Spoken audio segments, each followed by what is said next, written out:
আসসালামু আলাইকুম। ধন্যবাদ।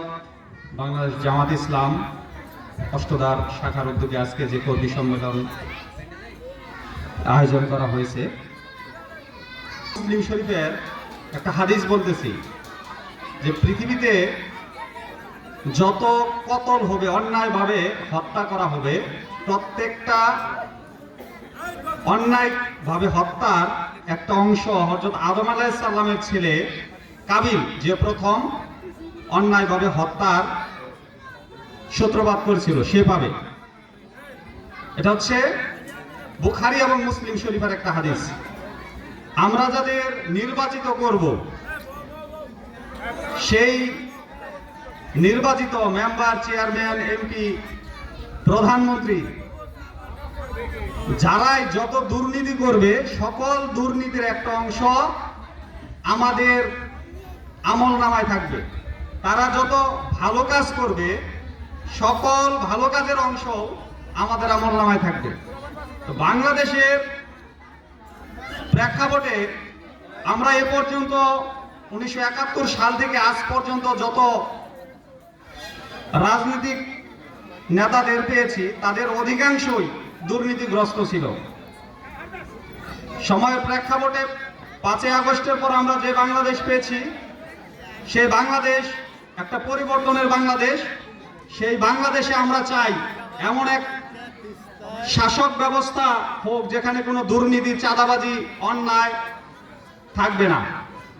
অস্ট্রেলিয়ান প্রবাসী বনি আমিন, উনি একটা সুন্দর তার ফেসবুকে একটা স্ট্যাটাস দিছিল যে বাংলাদেশ জামাত ইসলামের 300 এমপি প্রার্থীর ভিতর যদি একজন চাঁদাবাজি, দুর্নীতি, দখলবাজির সঙ্গে জড়িত থাকে, এরকম একজনকে যদি দেখাইতে পারেন 300 আসনের ভিতরে একজনকে, তাহলে উনি 20,000 মার্কিন ডলার পুরস্কার দিবে।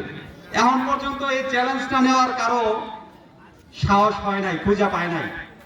আবার বলছেন অন্যান্য রাজনৈতিক দলের যদি একজন দেখাইতে পারেন যে চাঁদাবাজি, দখলবাজি, নারীবাজির সঙ্গে জড়িত না, তারেও 20,000 মার্কিন ডলার দেওয়া হবে। তাহলে আমাদের এই প্রেক্ষাপটে হিসাব করতে হবে যে যেই পরিবর্তন আসছে, আমরা যদি একটা সুন্দর দুর্নীতিমুক্ত, শোষণমুক্ত বাংলাদেশ চাই, তাহলে আসুন সকলেই মিলে এমন প্রার্থী নির্বাচিত করি যে প্রার্থী দুর্নীতিমুক্ত, সে আপনাদের জন্যই কাজ করতে ইচ্ছুক, আপনাদের জন্যই তার জীবনের বাকি দিনগুলোই চিন্তা ভাবনা করে। মানুষ সৃষ্টি করছে, মানুষগুলা কিভাবে চলবো তার বিধিবিধান হচ্ছে কোরআন। আমরা কোরআন হচ্ছে জন্ম থেকে মৃত্যু পর্যন্ত সংবিধান। আল্লাহ বলতেছে, এই কোরআনে বলতেছেন, ও তাসিমু বিহাবিলিল্লাহি জামিআন লা তাফাররাকু, তোমরা দলবদ্ধভাবে কোরআনকে আঁকড়ে ধরো, কোরআন থেকে বিচ্ছিন্ন হয় না, আল্লাহর রজ্জুকে শক্ত করে ধরো, সংঘবদ্ধ জীবনযাপন ফরজ।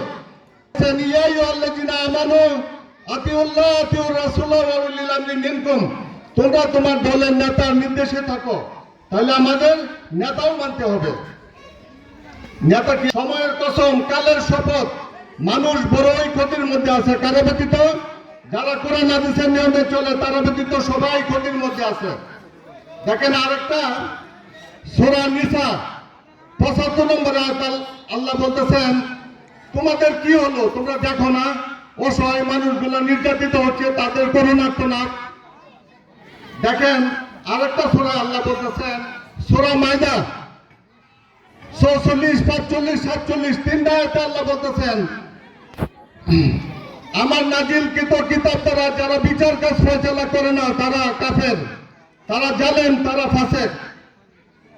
এখন দেখেন বর্তমানে বিগত যে সরকারগুলা মানব রচিত বিধানে দেশ শাসন করছে, তাহলে মানব রচিত বিধানে যদি দেশ পরিচালিত হয়, ওই দেশের জনগণ যদি তা মান্য ন্যায় বিরোধিতা করে না, এরা কখনোই মুক্তি পেতে পারবে না।